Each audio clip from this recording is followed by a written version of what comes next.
بسم الله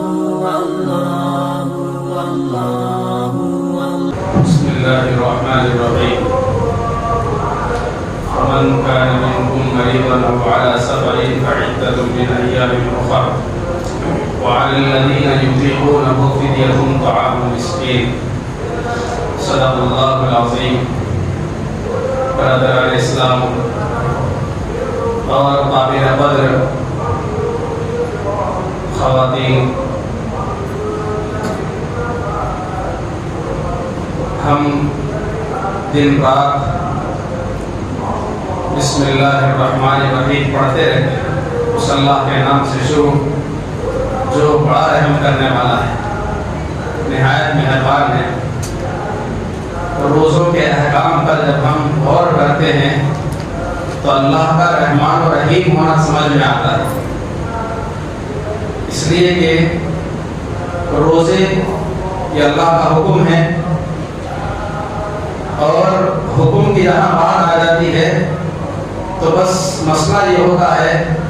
کہ سانس روک کے پورا کرنا ہے، ہر حال میں کرنا ہے، جیو یا مرو لیکن کرو، ہر حال میں۔ دنیا والوں کا یہ حال ہوتا ہے، لیکن اللہ کی شان کریمی دیکھیے، حالانکہ اللہ تبارک و تعالیٰ نے انسانوں کو پیدا کیا، جسم اللہ ہی کا دیا ہوا، صحت اللہ ہی کی دی ہوئی، سانسیں اللہ ہی کی دی ہوئی، روزی اللہ کی دی ہوئی، چاہے تو اللہ یہ کہہ سکتے تھے کہ ہر حال میں روزے رکھو، لیکن اللہ تبارک و تعالیٰ نے بڑی مہربانی کا معاملہ فرمایا کہ لوگوں، اگر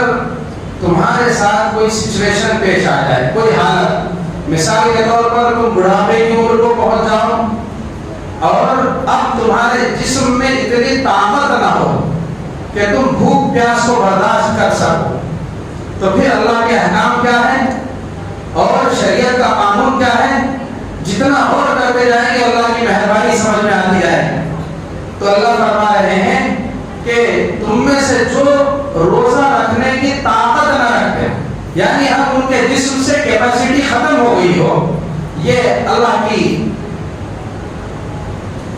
اس نظام، اس کائنات کا نظام ہے کہ ایک دن بوڑھے ہونا ہے اور اپنی جسمانی صلاحیتوں کو گنوانا ہے، اب طاقت اگر نہ ہو آگے روزے رکھنے کی، تو پھر اللہ یہ فرماتے ہیں کہ گھبراؤ نہیں، مایوس مت ہو، کہ تم کو یہ کام کرنا ہے کہ ایک روزے کے بدلے میں فدیہ دے دیا کرو۔ فدیہ کیا ہے؟ تو ایک فطرہ جو عید کے موقع پر ادا کرتے ہیں، اب اس کی بھی تفصیل ہے کہ وہ 1.25 کلو گیہوں سے کچھ زیادہ، یعنی احتیاطاً 3 کلو گیہوں، 2 کلو گیہوں، اور اسی طریقے سے کشمش اور کھجور کی قیمت 3.5 کلو کھجور یا 3.5 کلو کشمش یا 3.5 کلو جو،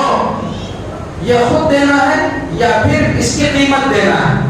اور علماء نے لکھا ہے کہ کبھی بھی قیمت دینا زیادہ بہتر ہے، اس لیے کہ اس سے ضرورت مند کی ضرورتیں پوری ہوتی ہیں۔ اور فدیے میں اللہ تبارک و تعالیٰ نے گنجائش دی ہے، تو کھجور سے یا کشمش کی قیمت کے اعتبار سے لیں، جو آج کے زمانے کے اعتبار سے 900 روپے بنتا ہے، یا پھر اس سے کم 3.5 کلو کھجور کی قیمت، یا پھر اخیر میں گیہوں، یعنی جو نادار ہیں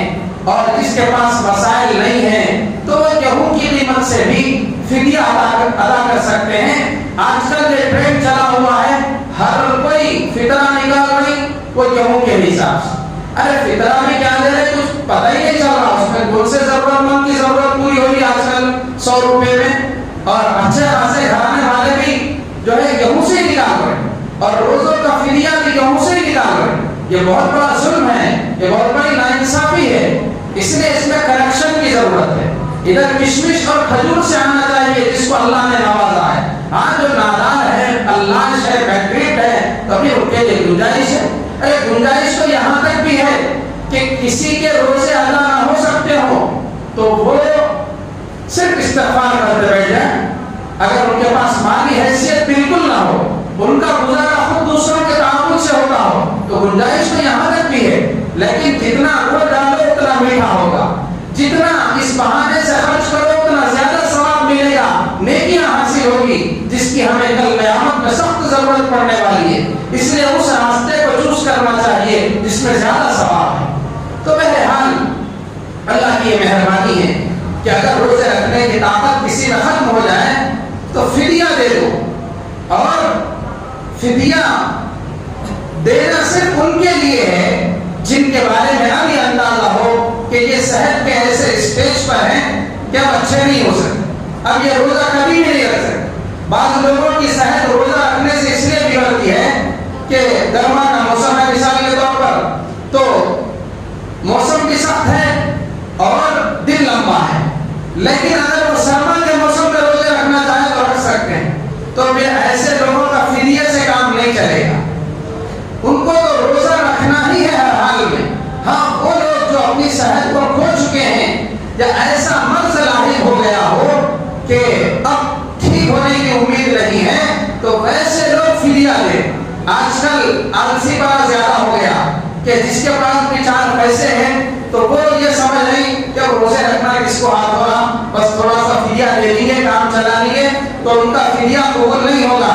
بلکہ فدیے کے بارے میں یہ کنڈیشن ہے کہ جس کو فدیے کی اجازت ملی ہو, چاہے وہ دیندار, تجربے کار, ڈاکٹر کے مشورے ہی سے یا ان کے اپنے بار بار کے روزہ رکھ کے صحت کے بارے میں تجربہ کرنے سے کہ بہت زیادہ بگڑ رہی ہے, قابو میں نہیں رہ رہی ہے, تو ان کے لیے بھی حکم یہی ہے کہ جب صحت لوٹ آئے اللہ کی طرف سے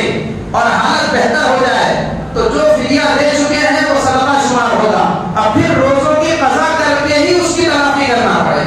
تو بہرحال فدیہ مالدار لوگ اس کو چور دروازہ نہ بنا لیں کہ بس پیسہ کچھ خرچ کر دیں گے اور ہم جو ہے بے فکر ہو جائیں گے, وہی اس ذمہ ہو جائیں گے اور یوں کہیں گے کہ اللہ غفور رحیم ہے. اللہ کے رحمان و رحیم ہونے کو بھی قرآن سے سمجھیے, اپنی عقل سے مت سمجھیے کہ آج کل یہ ٹرینڈ بہت زیادہ چل رہا کہ کچھ بھی شریعت کی لاپرواہی کر دینا اور بولنا اللہ غفور رحیم ہے, اللہ معاف کرنے والے ہیں. ایسا نہیں ہے, بلکہ اللہ آلریڈی رحمان و رحیم ہے. اب آپ اس کو اس کی حد میں رکھیے, حد سے آگے مت لے جائیے, اپنی طرف سے مت بنائیے. اللہ خود قرآن میں فرمانے کو کتنے رحمان و رحیم ہے, نبی بتا رہے ہیں, تو اللہ کو رحمان و رحیم جو قرآن میں سمجھایا گیا اسی کے مطابق سمجھیے. اپنی طرف سے کوتاہی کر کے اور لاپرواہی کر کے یہ نہ سمجھے. اللہ کی مہربانی ہی ہے کہ کوئی بندہ اگر روزے میں بھولے سے کھا لے اور پی لے, پیٹ بھر کھا لے, تو بھی اس کا روزہ نہیں ٹوٹتا, اس لیے کہ بھول کو شریعت میں معاف قرار دیا گیا. اور حد تو یہ ہے کہ یہاں تک لکھا ہے فقہاء نے کہ اگر کوئی بھوکے شخص کو رمضان کے روزے میں کھاتے ہوئے اور پیتے ہوئے دیکھیں تو ٹوکنے اور یاد دلانے سے پہلے 1 منٹ کے لیے سوچے کہ وہ بیچارے کی جسمانی کنڈیشن کیسی ہے, بہت زیادہ تھکا ہوا ہے اور حالت اس کی بہت خراب ہے, تو پہلے کھا لینے دیں,